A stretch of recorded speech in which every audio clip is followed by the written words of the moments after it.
Ladies and gentlemen, please welcome to the platform our distinguished guests. United States Congressman from the state of Arkansas and West Point Board of Visitors Chairman, the Honorable Steve Womack. United States Representative for New York's 18th Congressional District and West Point Class of 2004, the Honorable Pat Ryan. The Commandant of Cadets, Brigadier General R.J. Garcia. The Dean of the Academic Board, Brigadier General Shane R. Reeves. The Athletics Director, Mr. Thomas Theodorakis. The Senior Advisor for Character Integration, Dr. Jeff Peterson. The West Point Chief of Staff, Colonel Con Deep. The United States Military Academy Command Sergeant Major Phil Barretto. The United States Corps of Cadets Command Sergeant Major Tony Powers. Members of the Academic Board and other senior Academy leaders.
Sound attention.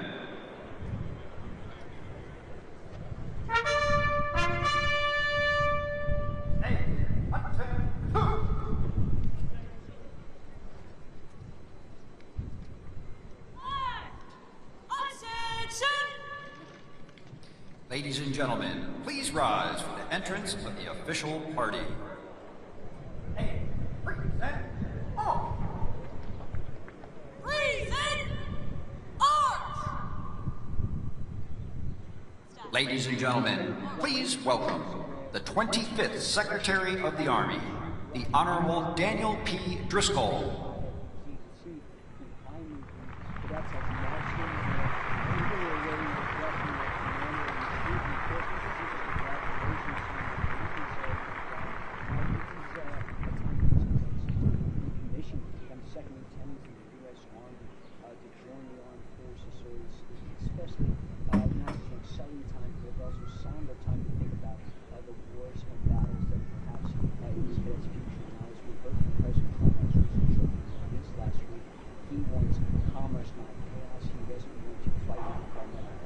The 41st Chief of Staff of the Army, General Randy A. George.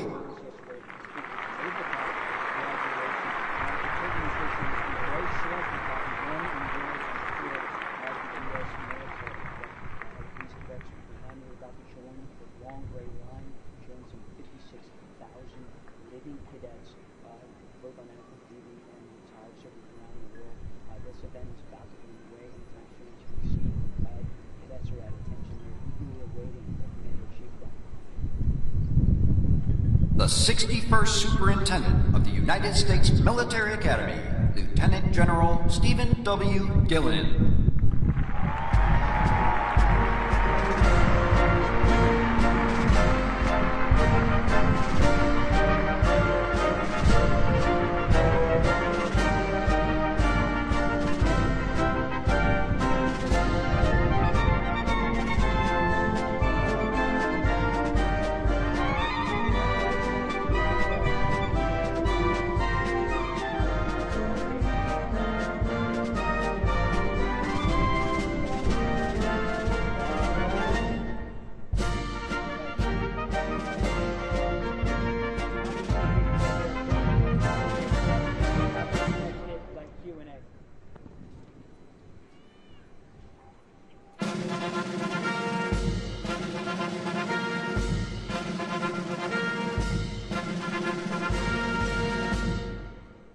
Ladies and gentlemen, the 45th and 47th President of the United States of America, Donald J.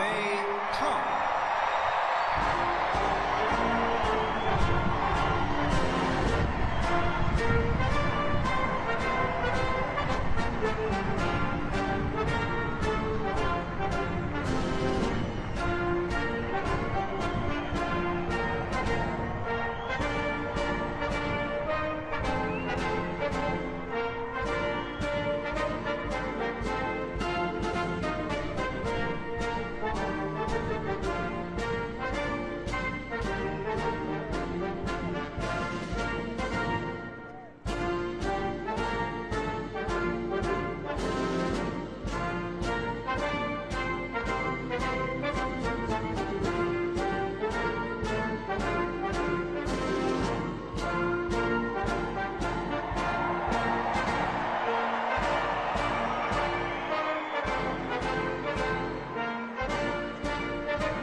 Ladies and gentlemen, please remain standing for the invocation by the United States Military Academy Chaplain, Colonel David Bolas.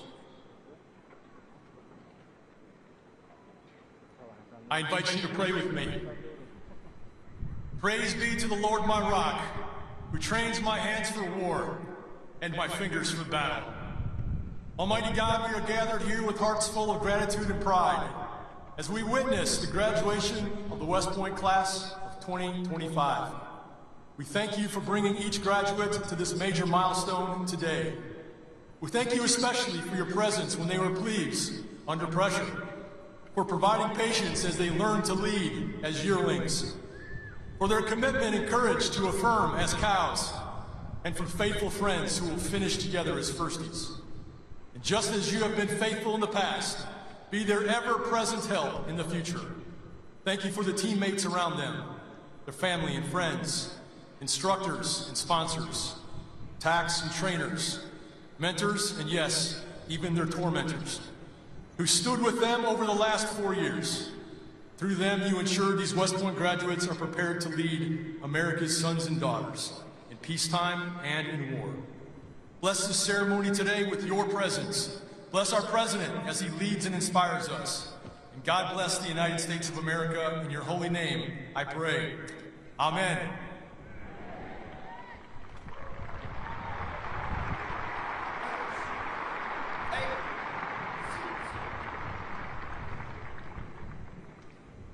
Please be seated.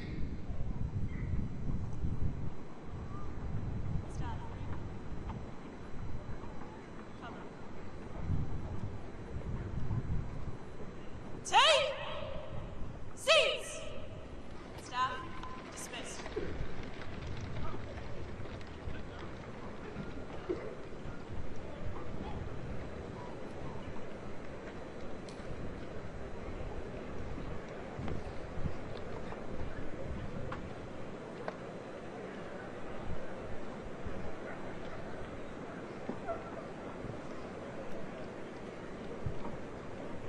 Please welcome the 61st Superintendent of the United States Military Academy, Lieutenant General Stephen W. Gillen.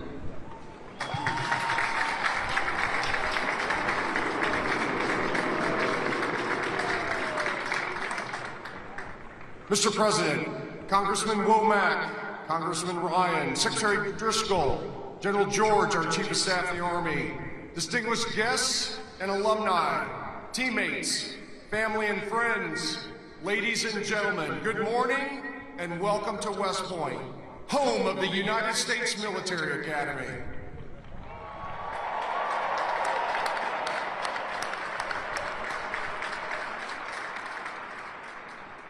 We are tremendously honored to have you here today to celebrate the 1,002 outstanding cadets of the class of 2025 as they graduate and commission as the newest officers and leaders of character in your United States Army.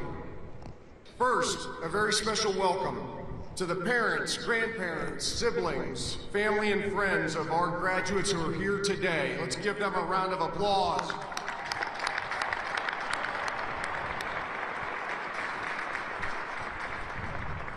Thank you all for the love and support and encouragement that you've given your cadet along their journey at the United States Military Academy.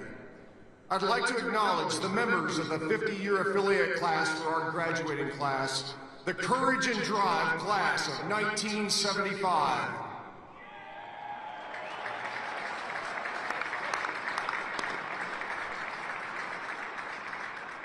Thank you all for supporting, mentoring, and inspiring these new leaders over the past 4 years. You are all wonderful exemplars of leadership, excellence, and selfless service. And we are grateful to you for demonstrating the strength of the long gray line to this outstanding class. Class of 2025, together we thrive. Congratulations and well done.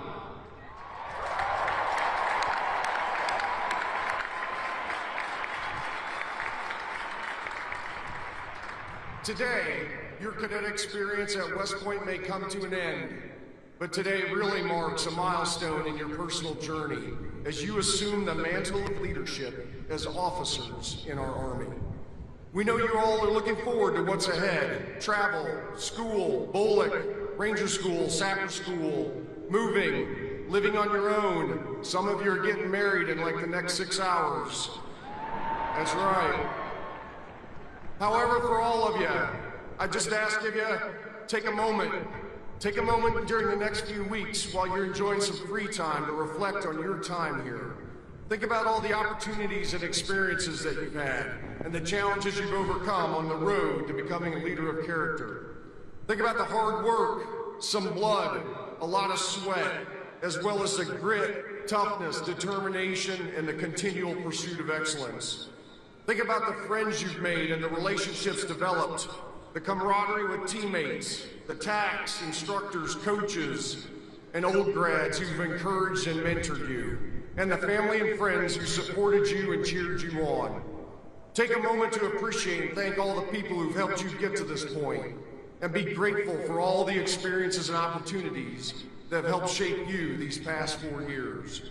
As you pursue this journey as a leader of character, people, today is about challenging yourself, challenging others to be better, better teammates, better officers, better leaders of character.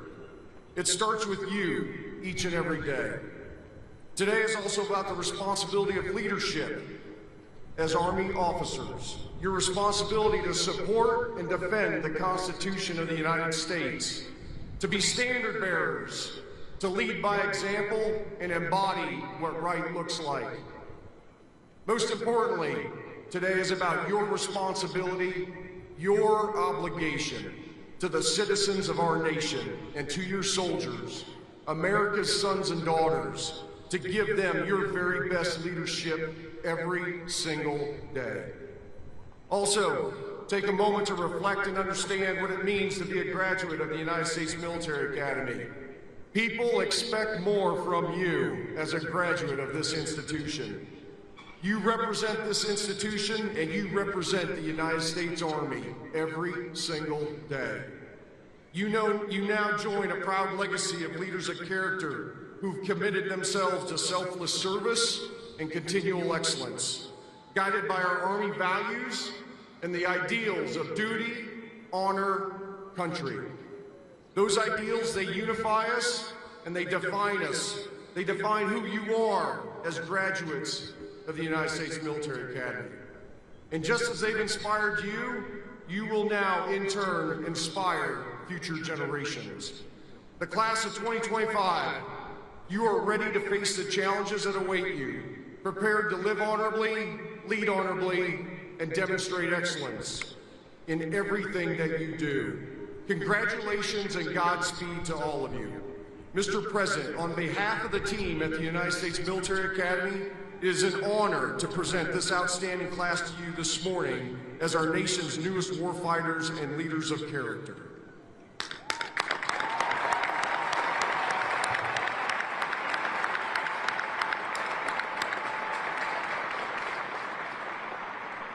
Ladies and gentlemen, it is my honor to introduce this morning's commencement speaker, the 45th and 47th President of the United States, President Donald J. Trump.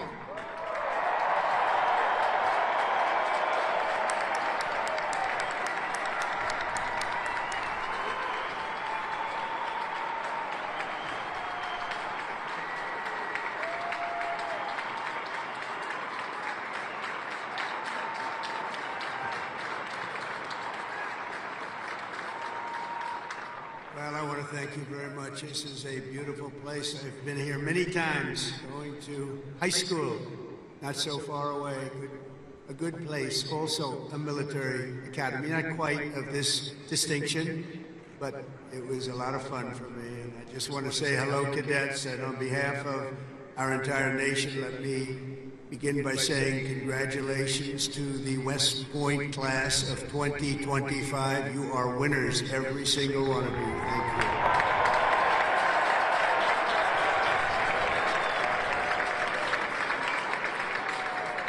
And now we want you to relax, and I'm supposed to say at ease, but you're already at ease. You're at ease because you've made a great choice in what you're doing. You're choices in life have been really amazing.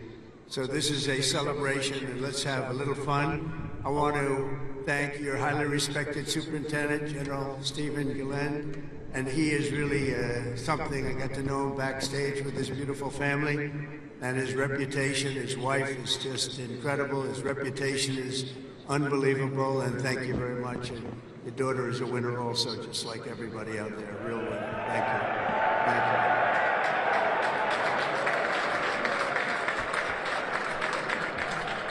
I also want to thank your Commandant General R.J. Garcia, Secretary of the Army Dan Driscoll, Army Chief of Staff General Randy George, Senator Ashley Moody, Representatives Steve Womack, Bill Heisinger, Pat Ryan, Mark Green, Keith Self, Acting U.S. Attorney Alina Haba, and very much just all of the friends. We have a lot of friends in the audience today, and I just want to thank them all for being here. We have a tremendous amount of my friends. They wanted to come up and they wanted to watch the ceremony, and they wanted to watch you much more so than me.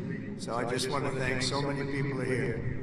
Over the past 4 years, an extraordinary group of professors, teachers, coaches, leaders, and warriors have transformed this class of cadets into an exceptional group of scholars and soldiers. And so let's give the entire group, the entire West Point faculty, staff, for their incredible love of you and outstanding devotion to the Corps. Let's give them a little hand.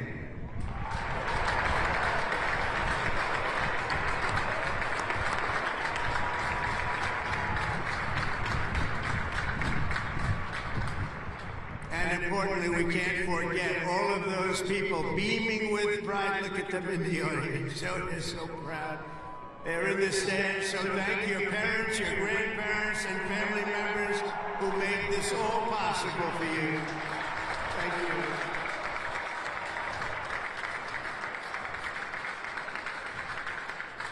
And I think they must have done something right based on what I'm looking at. America loves our military moms and dads. Nearly 1/3 of the cadets graduating today are themselves the children of veterans. So to everyone with us this morning who served America in uniform, no matter your age, please stand so we can salute your service. We'd like to see who you are.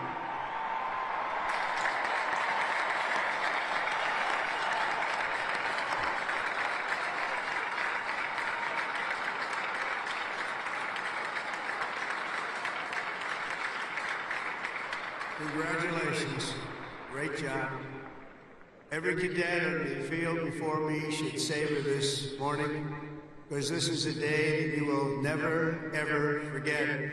In a few moments, you will become graduates of the most elite and storied military academy in human history, and you will become officers in the greatest and most powerful army the world has ever known. And I know because I rebuilt that army, and I rebuilt the military.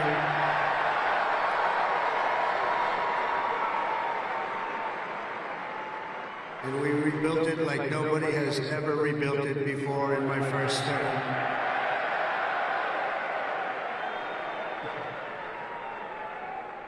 Your experience here at West Point has been anything but easy.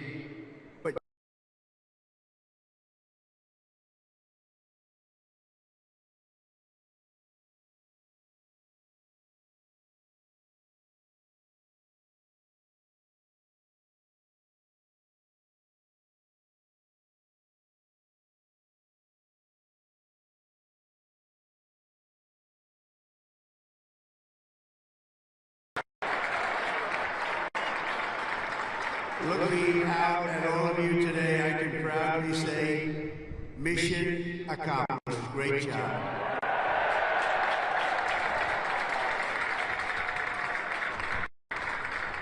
But now you have to go on. You have to forget that. Because now you have another. It's a sad thing, isn't it? You know, you can't rest on your laurels no matter what. Just have to keep going. You take it, you take a little day off, and you go on to the rest. Because you have to have victory after victory after victory, and that's what you're going to have as you receive your commissions as second lieutenants. Each of you continues down same hallowed path walked by titans and legends of U.S. military law, giants like Ulysses S. Grant, John Blackjack Pershing, Dwight David Eisenhower, the one and only Douglas MacArthur, old blood and guts George Patton, and Norman Schwarzkopf. Oh, great. So many more.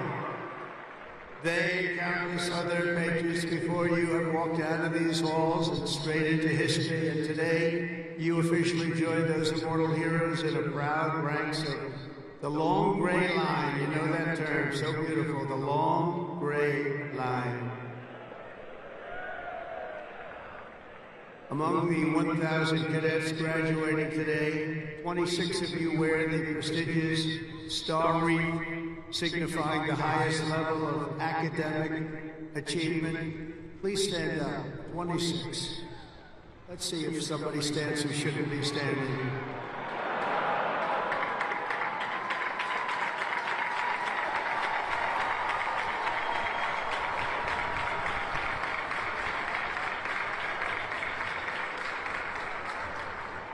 Congratulations, it's a big honor. This class includes an incredible 4 Rhodes Scholars. Stand up, please. 4.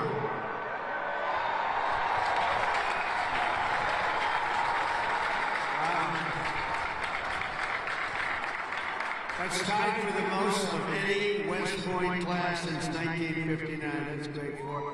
Congratulations. Boy, oh boy, oh boy. I want to bring them right to the Oval Office. I don't want to have them go too far away from me. 8 cadets here today took on the challenge of designing their own hypersonic rocket. Oh, we can use you. Building them right now. You know, we had ours stolen. We are the designer of it. We had it stolen during the Obama administration. They stole it. You know who stole it? The Russians stole it. Something bad happened. But we're the designer of it. We're now building them, and lots of them. And earlier this year, they launched it into space, setting a world record for amateur rocketry. Can't get you in there fast enough. This class excelled not only mentally, but also physically last January when more than 1,000 cadets volunteered for an 18.5-mile march on a freezing winter night. Cadet Chris Verdugo completed the task in 2 hours and 30 minutes flat, smashing the international record for the competition by 13 minutes.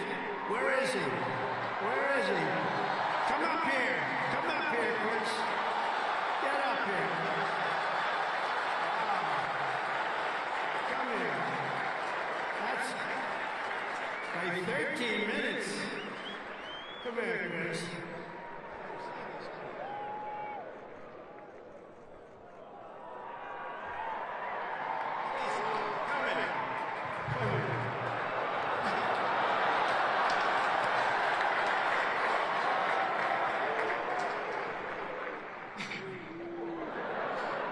It's been a long 5 years, but I couldn't have done it with any of these guys.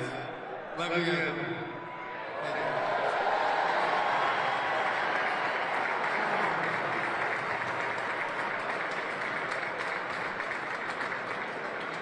That's great. Keep it going, Chris. That really is a definition of Army strong, isn't it? International. International. This class includes 513 graduates who completed Air Assault School, 70 who completed Airborne School, 8 who made it through the ultra-elite Army Diver School, among the most difficult and grueling programs anywhere on Earth. That includes the first 2 women in West Point history to complete diver school, cadets Megan Cooper and Clara Saber. Where are you? Stand up.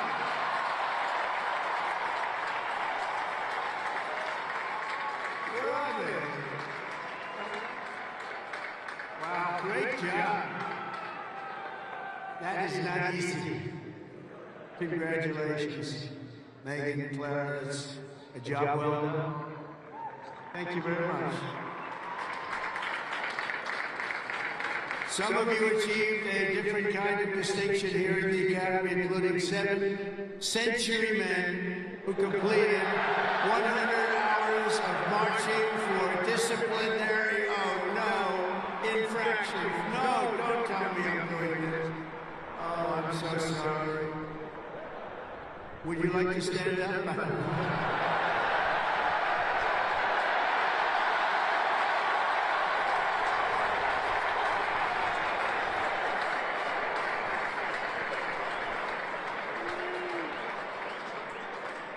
I think I saw Chris standing up. Chris, what's going on?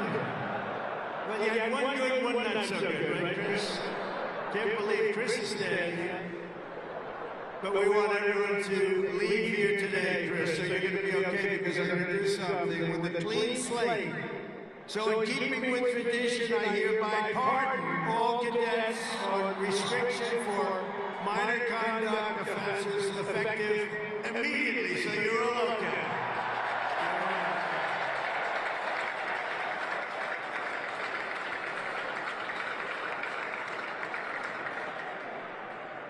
The class of 2025 is a lot to be proud of, including your first-rate athletes and athletics. You are something. I've been watching too. I love the sports stuff. What you've done is pretty amazing. Last year, for the first time ever, Army lacrosse became the #1 ranked men's lacrosse team in the entire country.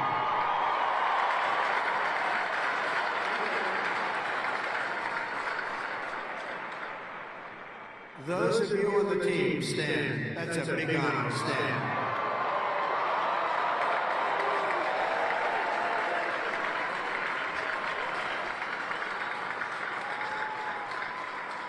Great. It's a tough sport, too. That's #1 in the country. Your sophomore year, Army football beat Navy 2017. And the next year, you did it again, beating Navy 17-11 and dominating Air Force 23-3. But this year, the Black Knights fought your way into the top 20 nationally and racked up your longest winning streak since 1949 with the help of graduating quarterback cadet Bryson Daly, or as you call him, Captain America. Captain America. Stand up, Bryson.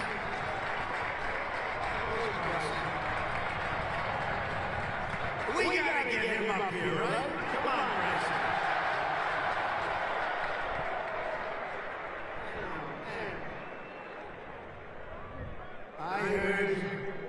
I heard he said, well, I came to a game and I said, yeah, he could get into the NFL, Canada, but he chose this life. And you know what? I think he made a good choice. Come on up here, Bryson. Come on up. Wow.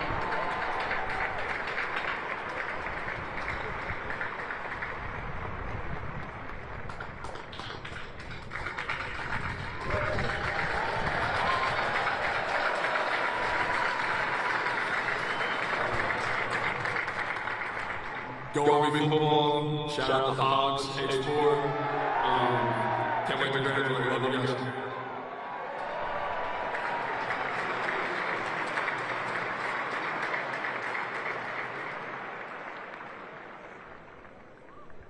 I just tapped his shoulders like I hit a piece of steel.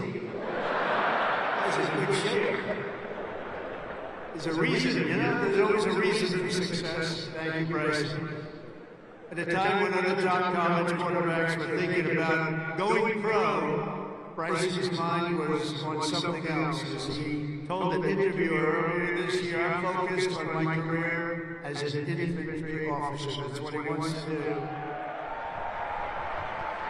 So Bryson, you did the right thing. That service satisfies. Thanks, Bryson. That's amazing. He's an amazing guy with an amazing team. Each of you on the field today is among the most talented members of your generation. You could have done anything you wanted. You could have gone anywhere. You could have gone to any school. This is one of the hardest schools to get into. And writing your own ticket to top jobs on Wall Street or Silicon Valley wouldn't be bad, but I think what you're doing is better. Instead of sports teams and spreadsheets and software, you chose a life of service, very important service, instead of stock options. And I do that stuff. It's sort of boring. Honestly, compared to what you're doing, it's real boring. You chose honor and you chose sacrifice. And instead of business suits, dress shoes, you chose muddy boots and fatigues, keeping yourself in shape. Because West Point cadets don't just have the brightest minds, you also have the bravest hearts and the noblest souls of amazing people. I could not be more proud to serve you as your commander-in-chief, and our country is doing well. We've turned it around very quickly. We've turned it around.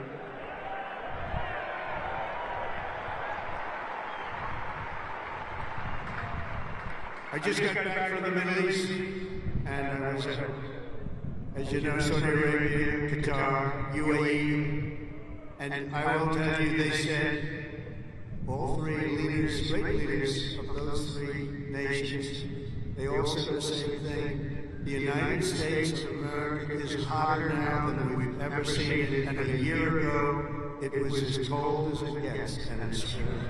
It's true. We have the hottest country in the world, and the whole world is talking about it. It's an honor for all of us. I cannot wait to see the glory that is still ahead. However, for the West Point class of 2025, we're going to help you a lot because we're going to give you a nation as good or better than it ever was. That's what I promise you.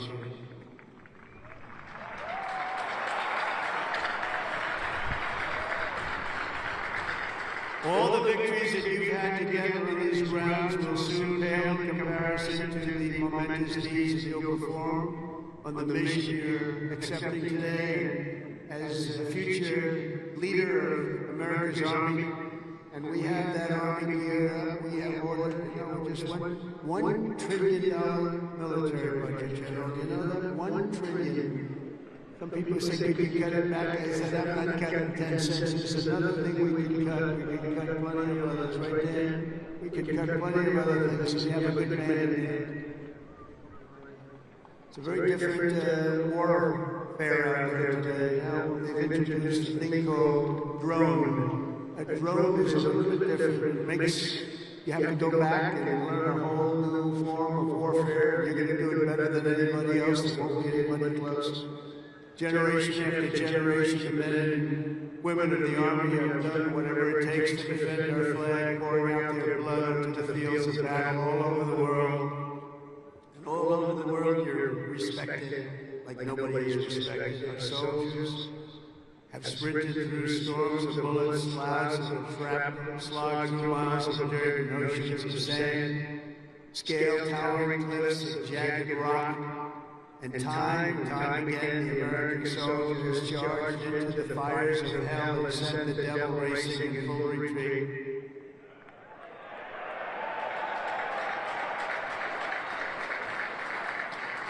No task has ever been too tough for America's Army, and now that 250-year legacy of glory and triumph belongs to you.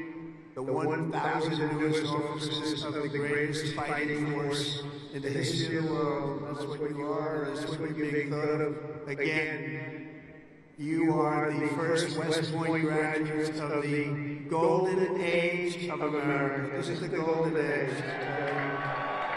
Promise. We're the new age. This is the golden age. And you're going to lead the Army to summits of greatness that has never reached before. You see that. You see what's happening. You see what's going on in the world. Each of you is entering the officer corps at a defining moment in the Army's history.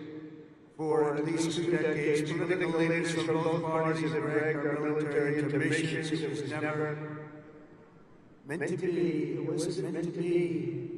People would say, why are we doing this? Why are we wasting our time, money, and souls in some cases? They sent our warriors on nation-building crusades to nations that wanted nothing to do with us, led by leaders that didn't have a clue in distant lands, while abusing our soldiers with absurd ideological experiments here and at home. All of that's ended, you know. All of it's ended strongly. They're not even allowed to think about it anymore. They subjected the armed forces to all manner of social projects and political causes, while leaving our borders undefended and depleting our arsenals to fight other countries' wars. We fought for other countries' borders, but we didn't fight for our own border, but now we do, like we have never fought before. But under the Trump administration, those days are over. We're getting rid of the distractions and we're focusing our military on its core mission, crushing America's adversaries, killing America's enemies, and defending our great American flag like it has never been defended before.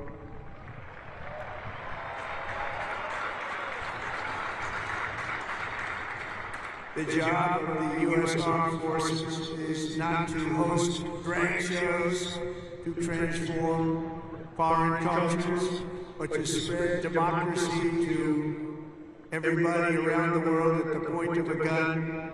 The military's job is to dominate any foe and annihilate any threat to America anywhere, anytime, in any place.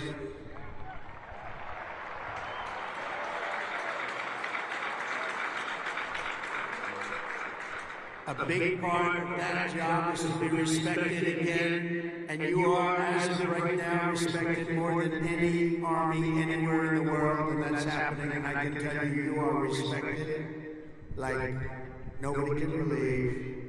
As president, I am laser focused on our core national interests. My preference will always be to make peace and to seek partnership, even with countries where our differences may be profound. As you know, we're working on a lot of things right now. When I left office 4 years ago, we had no wars, we had no problems. We had nothing but success. We had the most incredible economy, the single greatest economy for a president in history. I think we're going to beat it this time by a lot, if you want to know. But we had something going on very special.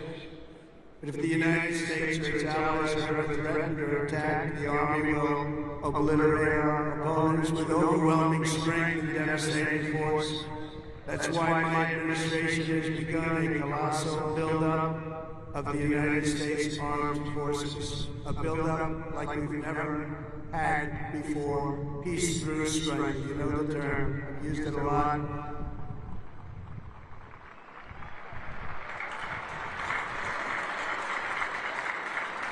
Because as much as you want to fight, I'd rather do it without having to fight.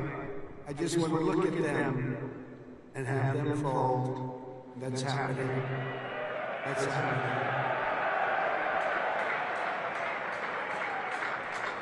And I've approved a $1 trillion investment, and that will be, again, the largest ever in the history of our country.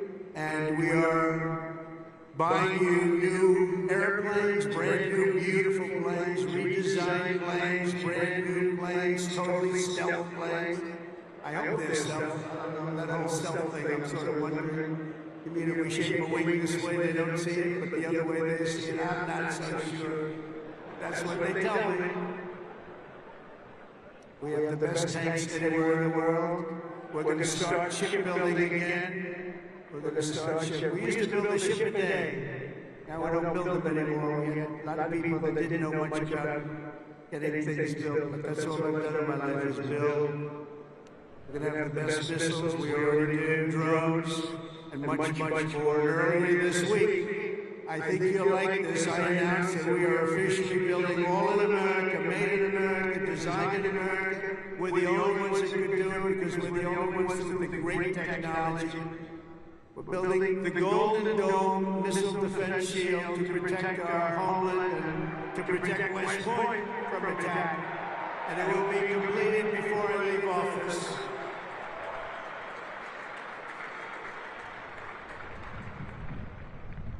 And you wouldn't think this, but our enemies are very unhappy about it. You've been hearing, you've been reading. Why are they doing that? Why? Well, we're doing it because we want to be around for a long time. We're also restoring the fundamental principle that a central purpose of our military is to protect our own borders from invasion. Our country was invaded for the last 4 years, and they've allowed people to come into our country that shouldn't be here. Criminals walk in, no vetting, no checking, no nothing. Where are they coming from? And they were taking people out of prisons, they were taking gang members, they were taking the mentally insane and allowing them to come in, and we're getting them out of our country. We have no choice. We're getting them out and bringing them back where they came from. Have no choice. And it's not easy. It's not easy. But hopefully the courts will allow us to continue. You know, we had the greatest election victory. This was November 5th. We won the popular vote by millions of votes. We won all 7 swing states. We won everything. We won 2,750 districts against 505. 2,750 against 505. We had a great mandate, and it gives us the right to do what we want to do to make our country great again, and that's what we're going to do. And on day one, I deployed our military to the southern border, and since that day, we've reduced the number of illegal border crossings, where there used to be hundreds of thousands of people coming into our country a day. We had nobody come in the last week and a half. We were at 99.999%. 99.999. That was with the help of our military. We had one person come in. One. You know why? He got very sick. We brought him through to have him brought to a hospital. One person. And for that, please don't hold me responsible, but that's okay. They did the right thing. Gone are the days where defending every nation but our own was the primary thought. We are putting America first. We have to put America first. We have to rebuild and defend our nation. And very shortly you're going to see a nation better than it's ever been. And you see that with the trade. For years we've been ripped off by every nation in the world on trade. We've been ripped off at the NATO level. We've been ripped off like no country has ever been ripped off. They don't rip us off anymore. They're not going to rip us off anymore. And you're seeing it. You have to watch what we're doing in trade. I know it's not your primary thing, but it's quite important to all affairs. But watch, you'll see what's going on. Been reading about it over the last few days. We're making deals with other nations that were nobody thought it would be even possible. And the reason is very simple. They respect us again. They're respecting our country again. That's what we want. And everything we do, we are bringing common sense back to America. It's all about common sense. We can say we're liberal, we're conservative. The new word is progressive. They don't like using the word liberal anymore. That's why I call them liberal. But whatever you are, you know, most importantly, you have to have common sense, because most of it's about common sense when you get right down to it. And we have a lot of people with a lot of very smart people, but they have to have common sense. We've liberated our troops from divisive and demeaning political trains. There will be no more critical race theory or transgender for everybody forced onto our brave men and women in uniform or on anybody else for that matter in this country. And we will not have men playing in women's sports, if that's okay.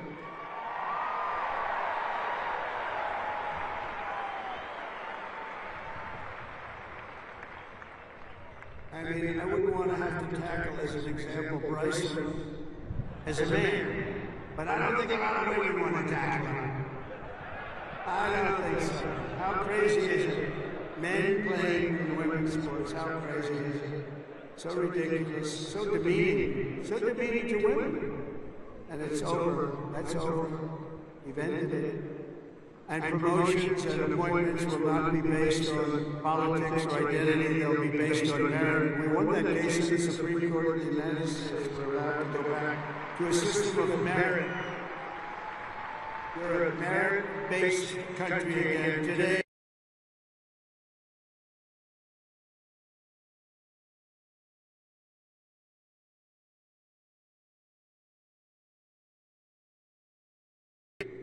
Recruiting shortfalls. And just last year was the worst of all.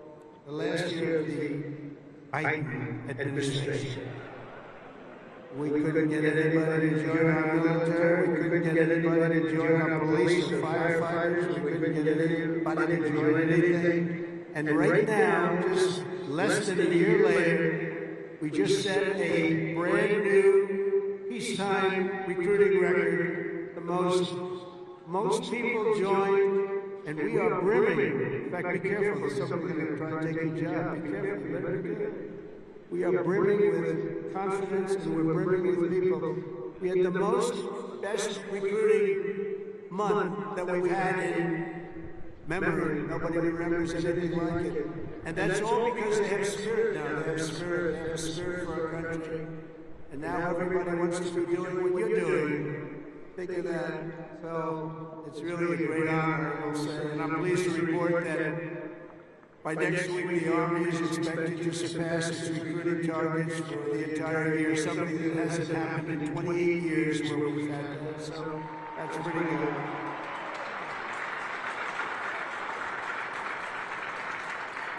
And it's nice to know that you're doing something that everybody wants to do, isn't it? Really nice. I hated to hear that. During the campaign, I was hearing that they couldn't get people to enlist, but now we're getting people. It's sad because we're telling so many people, I'm sorry, we can't do it. My administration is doing everything possible to forge the most powerful military ever built. But ultimately, the task of keeping America strong and safe for the years ahead is going to belong to you. Among you are the lieutenants, majors, colonels, and generals who will lead the Army for the next 10, 20, 30, and even 40 years.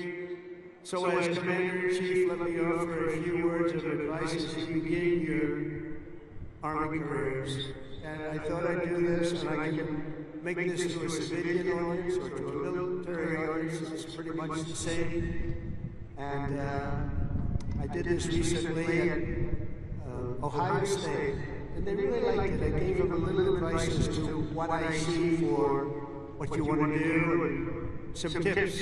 And first of all, and you've already done it, different from civilians that are making the decision right now. You've already made your decision. I love your decision. You have to do what you love. You have to do what you love. If you don't love it, you'll never be successful at it. And you've done this, and you really, many of you in the audience, many of you that have graduated, you come from military backgrounds, or you love the military, it's what you want to do, it's what you want to talk about. One thing I see about people that love the military, that's all they want to talk about. I'll be out to dinner, generals, if they love their job, usually the only good ones are the ones who want to talk about it all the time. But if they talk, that's what they want to talk about. I really, very rarely see somebody who's successful that doesn't love what he or she does. You have to love what you do. In your case, the military is what you chose, and I'll tell you what, you cannot go wrong. You're going to see it too. You're going to love it more and more with time. You know, I work all the time. That's all I do is I work. Whether it's politically or before that, I was a very good businessman, in case you haven't heard, really good. But I was good because I loved it. I loved it. I learned from my father a little bit. My father was a happy guy, and all he did was work. He'd work Saturdays, Sundays, he'd work all the time, and he was a happy guy, just loved life. And I learned that. I said, you know, it makes him happy. I've seen other people that never work, and they're not happy. You gotta love it, otherwise you won't be successful. In the Army, there are a lot of different paths you can take, so follow your instincts and make sure that you take the path that you love, that you're doing something that you love within your military. You will be happier, the Army will be far stronger for it. Second is to think big. always think big. If you're going to do something, you might as well think big, do it big, because it's just as tough, and sometimes it's a lot easier thinking big than doing a small task that's more difficult. One of your greatest graduates, General Eisenhower, used to say, whenever I run into a problem that I can't solve, I always like to make it bigger to solve it and solve more of it. If you're going to solve a problem, it might as well be a big problem as opposed to a small problem that lots of people can take advantage of and solve. So you can achieve something really amazing. Think big. Third, though, you got to do this.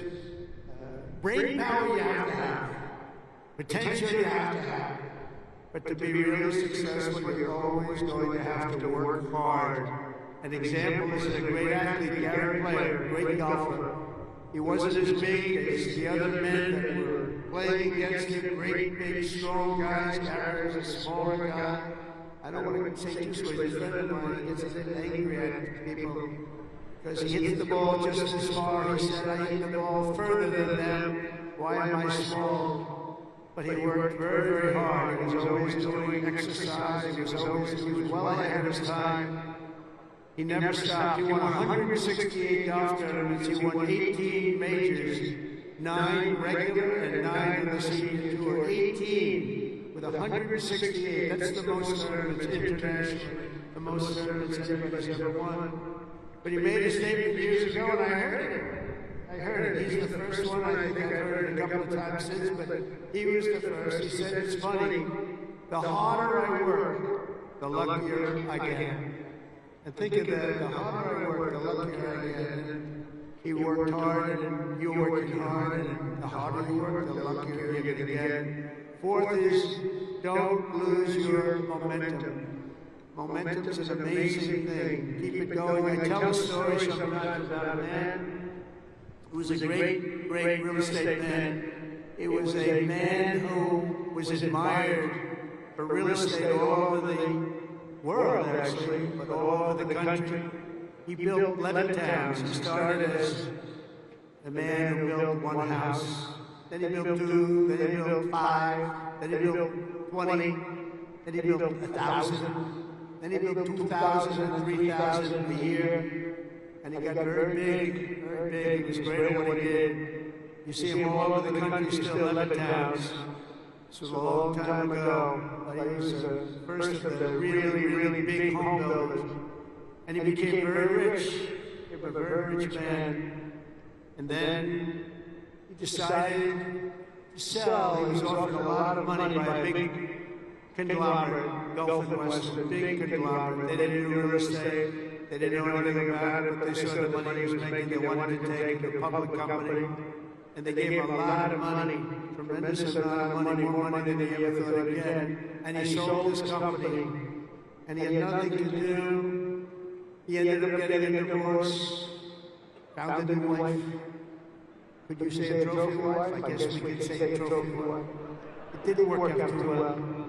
But it doesn't work out too well. I must have a lot of trophy wives. It doesn't work out. But it made him happy for a little while at least. But he found a new wife. He sold his little boat. He got a big yacht. He had one of the biggest yachts anywhere in the world. He moved for a time to Monte Carlo, and he led the good life.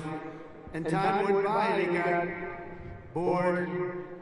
And 15 years later, the company that he sold to called him, and they said, the housing business is not for us.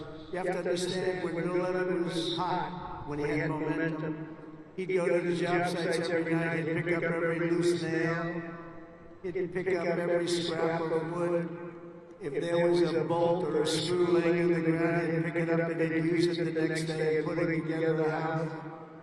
But now he was spoiled, and he was rich, he was really rich.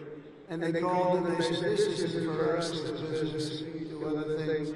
Would you like to buy it back? We'll sell it back to you cheap. And they did, he bought it. He bought it, he thought he made a great deal, and he was all excited. But it was 15 years later, he lost a lot of momentum. Remember the word momentum. And he lost everything. It just didn't work. He lost everything. And I was sitting at a party on Fifth Avenue one night, a long time ago, and yet the biggest people in New York, the biggest people in the country, were all in that party. They were all saluting each other, how great they were. They were all telling each other, I'm greater than you. Gets me really, gives you a headache sometimes.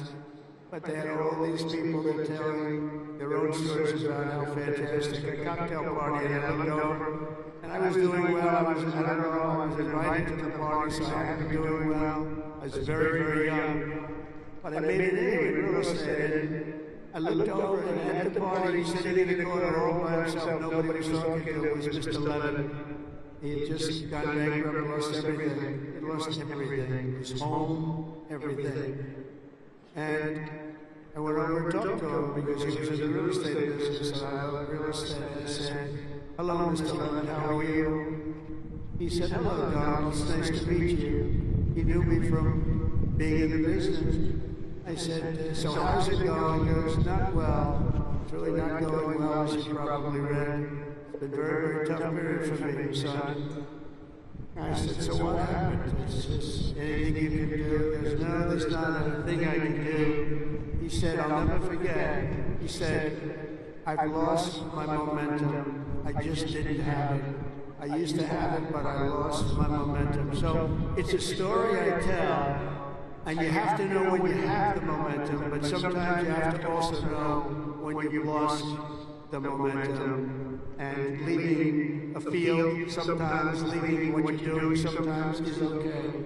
But you gotta have momentum, but you have to know that momentum is gone. You have to know when to say, it's time to get out. And it's a very sad story. I remember that story so well, like it was yesterday. Fifth, you have to have the courage to take risks and to do things differently. Eisenhower again was threatened with court-martials as a young officer for advocating a new doctrine of tank warfare. Billy Mitchell was thrown out of the Army for pioneering the use of air power. They said, what do you mean air power? Don't be ridiculous. People willing to try and do things differently.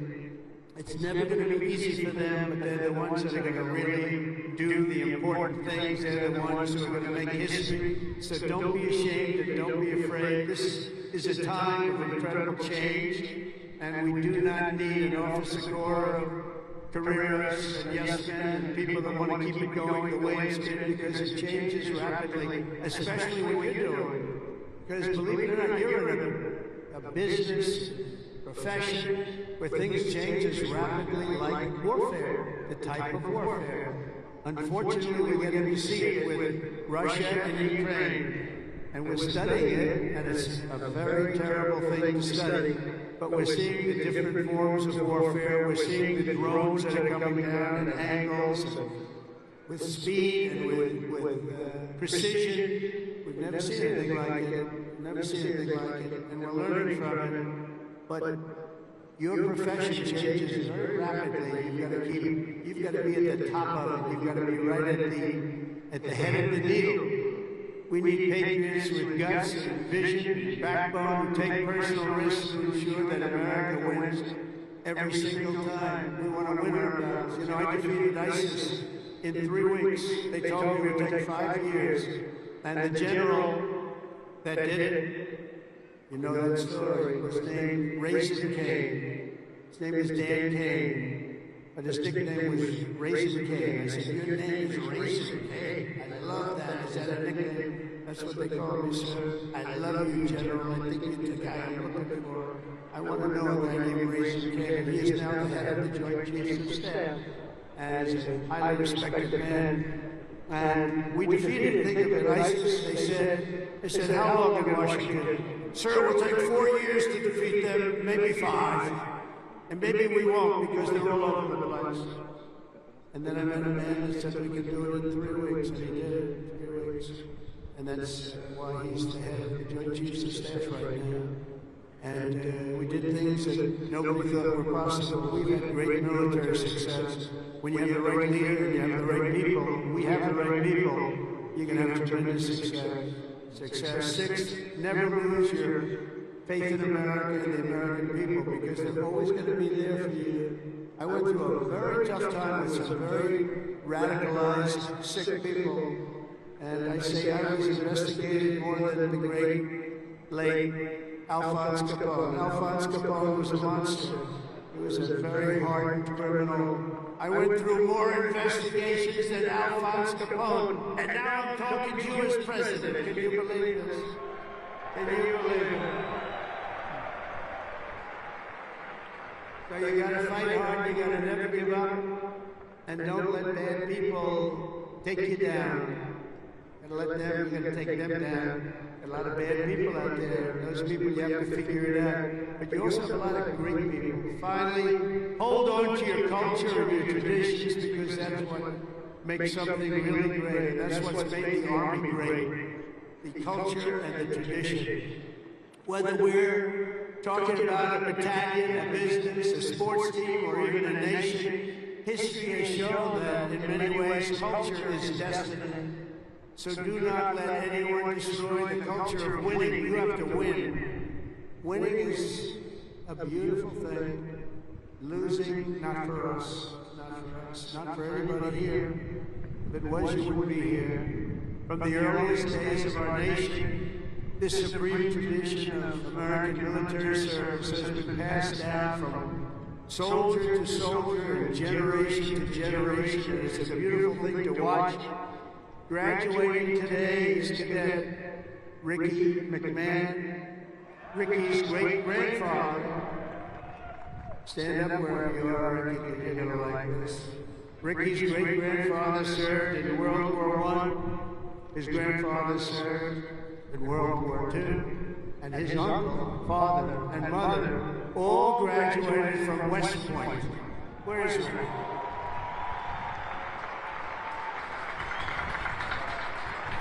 In 2004, when Ricky was just a little tiny boy, who would think about that, Ricky, a little tiny boy? His dad, Lieutenant Colonel Michael McMahon, made the ultimate sacrifice for our nation in Afghanistan. Today, Lieutenant Colonel McMahon rests not far from here in the West Point Cemetery. Last year, 2 decades after losing his father, Ricky placed a gold chip from his dad's 1985 class ring into a crucible along 87 other rings were with it of past West Point grads that were melted down to forge those now worn by the class of 2025. You all know that? You know what you wear? I want one. Ricky, I want one. Each of you will carry Michael's memory with you always as you continue the legacy he gave you, and gave you something that would be so proud. He would be so proud. He is proud. As he looks down. To Ricky and his mom, Jeanette, you embody what this place is all about. And I know Michael, he's up there, he's smiling broadly. He's so proud. He's so proud of you today, you know that. And as a man, couldn't be, and he is a man that couldn't be more proud. And I want to just, I just love that story. Everybody's ring, they're going to remember you, they're going to remember your family, and most importantly, you're going to remember a great tradition. It's a great tradition of West Point and of winners. Thank you very much. It's great to meet you. Thank you. You can sit down. You want to come up? If you want to come up, come on, come on. Come on.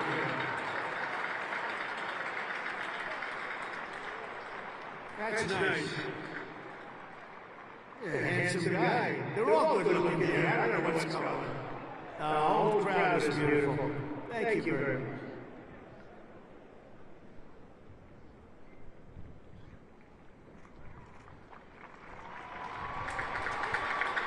I'd like to thank my mother. I'd like to thank my family. And I'd like to thank G3, Go Doers.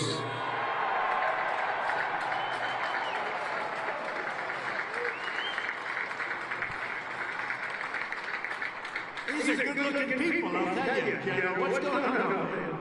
Looks like all a bunch of male models. I can't stand it.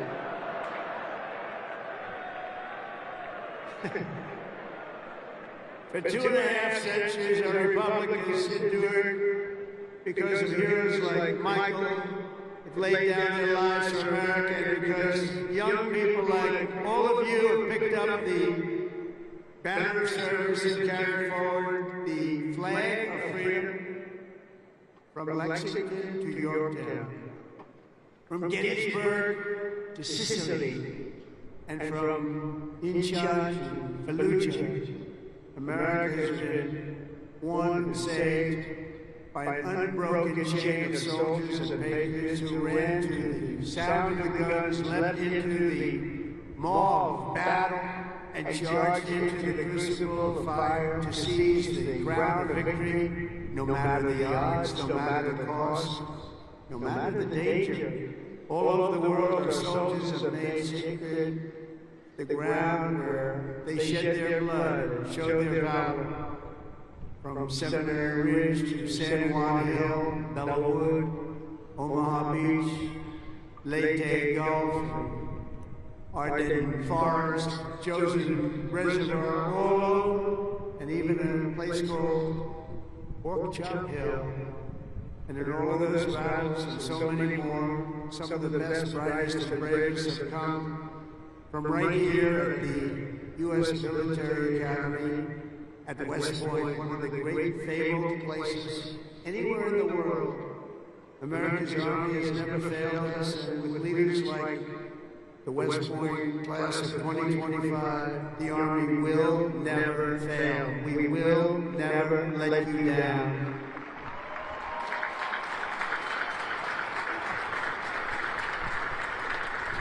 And over the last week, I had the honor of speaking to the heads of many countries, and they would say, 2 weeks ago, they said, the 8th, they said, "Sir, we're celebrating the victory today of World War II."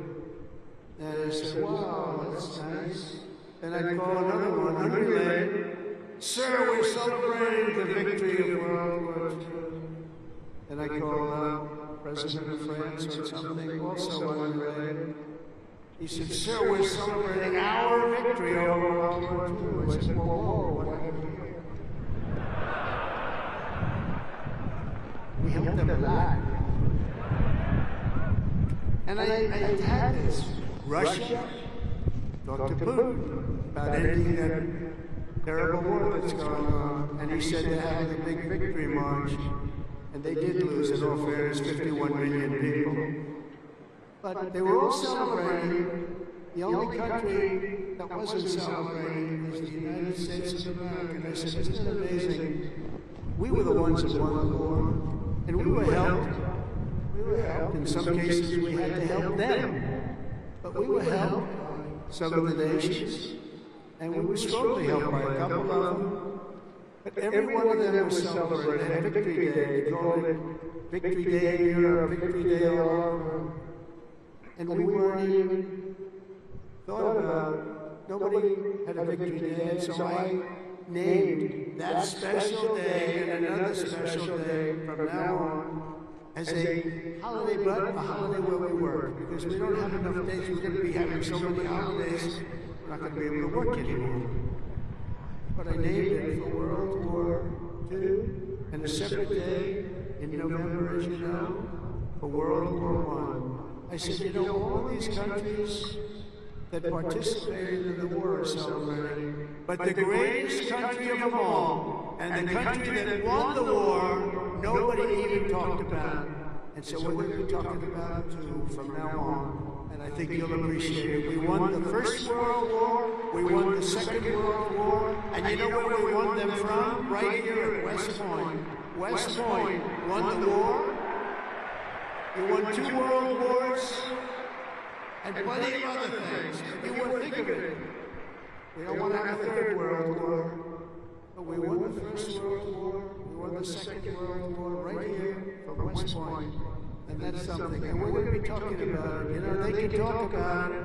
And in some cases, as you know, they didn't do too much to help. They were ground down.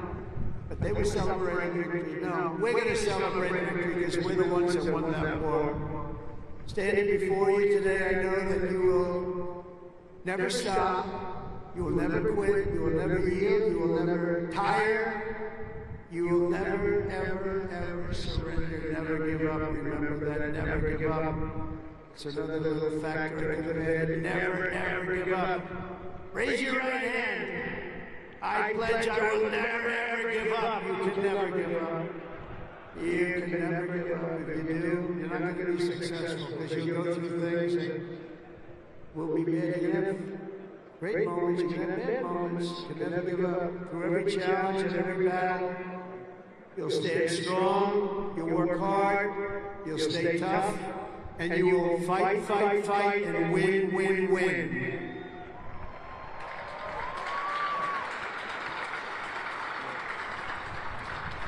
So I want to just congratulate you all. I'm going back now to deal with Russia, to deal with China. What's that all about? That's a bitch. And to get you lots of victories. So we're going to keep winning. This country is going to keep winning, and with you, the job is easy. I want to thank you all. Congratulations to the class of 2025. God bless you all. Incredible people. Thank you very much, everybody.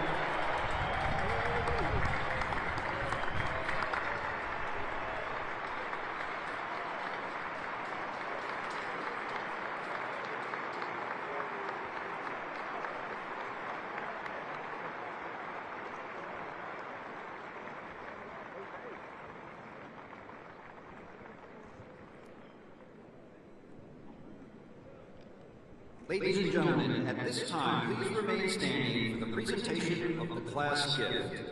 The class president, Cadet Catherine LaRue, will present a panoramic photo of the class of 2025 to the president.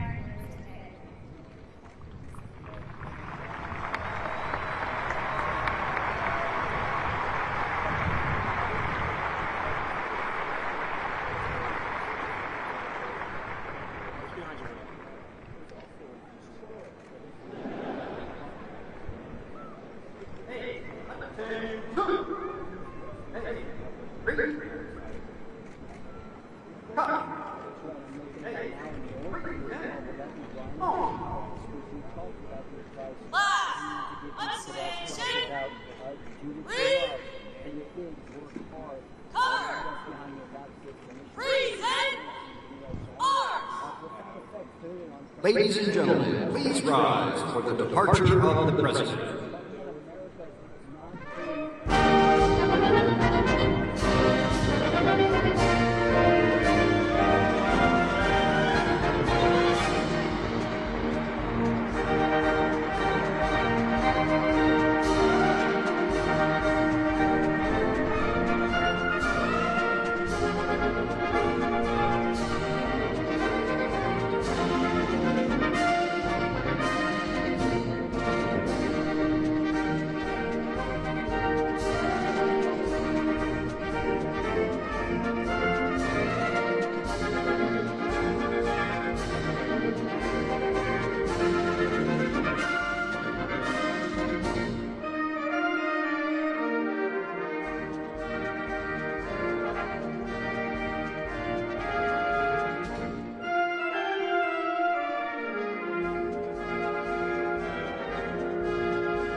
remain standing for the singing of the Corps, a cherished West Point song. The Corps became a West Point tradition at the baccalaureate service of the class of 1911 and first sung at graduation in 1962. Memorial Day weekend, much more powerful than.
Please be seated.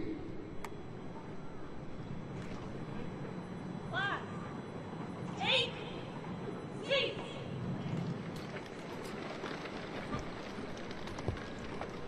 Ladies and gentlemen, the Dean of the Academic Board, Brigadier General Shane R. Reeves.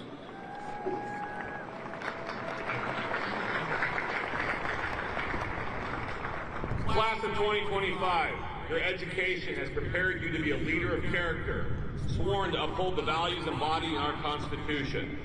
So, on behalf of the Academic Board, I present these graduates and recommend each as worthy of the Bachelor of Science degree.